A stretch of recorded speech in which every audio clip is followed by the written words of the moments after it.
All right, let's keep playing around with some of the different AI widgets and plugins that we can do within our design. I want to be able to have some different categories of restaurant menu items that we can click on to find out some more information. So I just want some basic little buttons that I can click on. One more time, let's grab our frame tool and make a simple little frame. I really should be using some guidelines, but we're just going to work without a net here today. Got it selected. One more time, let's fill it in with just a basic little color, and I'm going to make it white so I can see it. I am going to round off the edges. Let's do a corner radius. I did 30 last time. That looks good. And one more time, let's grab my type tool, and inside of here, I'm just going to click and drag, and I'm just going to do dummy name. I'm going to make this super bold. Let's put it in the middle. Center it up. And I want this to be all caps. And just because we haven't done this in a while, remember, if you wanted to quickly turn something to all caps cases, you can click on the options down here. And let's change the details on this. Let's see, where is it? It's hiding underneath. Ah, here it is, case right here. Let's make it all caps. And so it's automatically capitalized for me. One last thing I'll do is, of course, change the size of this to be a little bit larger so I can see it, but still fits nicely in there. Now, with my frame selected, I'm going to drag it off just so I can see it and work outside of this edge. And once again, the whole purpose of this is I want to have a variety of different categories of restaurant menu items. So I'm going to click and drag and make a copy of it. And let's make, say, 5 different things that I've got for these. All right, let's choose each of the different names inside of here. And let's use AI to give me different restaurant categories for their menu. So going down to our options here, under all, we want to rewrite this. And let's do restaurant menu categories. Categories. And we'll make sure this is spelled correctly too. Restaurant. There we go. Restaurant menu categories for each one of those. Rewrite. Cross your fingers. Let's see what it comes up with. Not bad. I got appetizers, main course, desserts. All of that I think will work really well for what I've got. Let's take it a step farther. Let's do this one at a time. So this frame 6, this is my appetizers. I want to be able to put a picture of an appetizer inside of here. So with frame 6 selected, the name of it up at the top, let's go back down here and let's tell it to make an image. Now, once again, this is going to be an AI generated image, but with it selected, we're going to do a appetizer,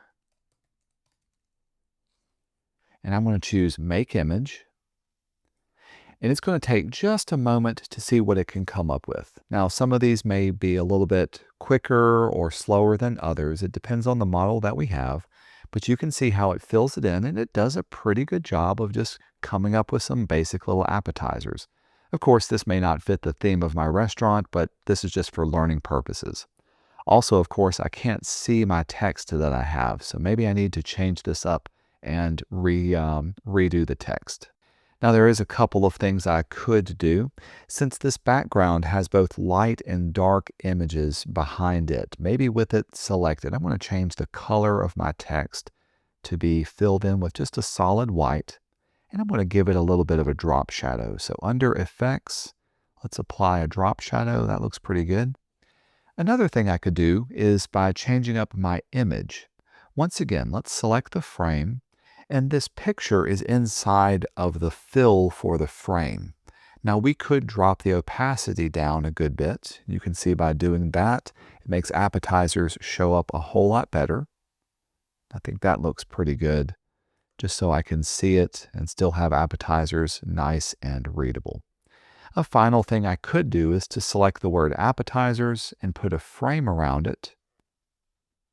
Frame the selection. Now that it's inside the frame of the appetizers could have a specific color to it. So with that selected, I'm going to fill it in with a solid color. And I'm going to make my color just a noticeable color. And I'm going to turn on an auto layout for it. And let's give it a little bit more padding around the edges so that it can go from here. That looks good, and we'll make it a little bit taller. Now with it selected, I can place that in the middle.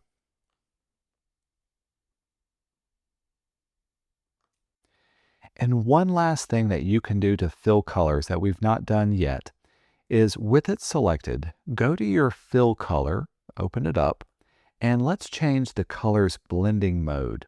You can do this by hovering over the little teardrop shape here. Blending modes give you the ability to blend colors with whatever is below it. And if we set it to something like multiply, you can see how it's still red, but it picks up on the colors that are inside of the frame. So that's just another great way of adding some contrast to an otherwise flat design. One more time, I'm going to tweak the color of this just so I can see my image just a bit more. And I think that looks really good. Let's do the same thing for each of the other frames. Go into frame 7. Once again, I can choose to make an image. We'll call this my main course food. Hit make. Let's let it generate an image.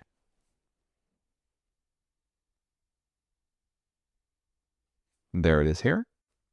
Now, since I like this design and it's inside of its own frame, all I'm going to do is make a copy of it down here, and I'm going to retype main course to fit. So now all I have to do is to replace that text with this text. Of course, if you don't like your image, you can tell it to regenerate another one, but for now I'm just going to keep it just so I can see it. I will drop the opacity of this image down to match the other, which I think was around 60%.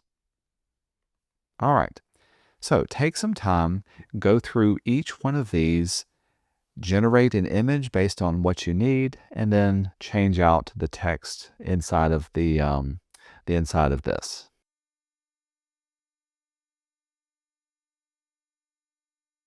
All right, with that done, I will point out for this one, it didn't want to do anything for the word specials, or it didn't know what to do for special foods.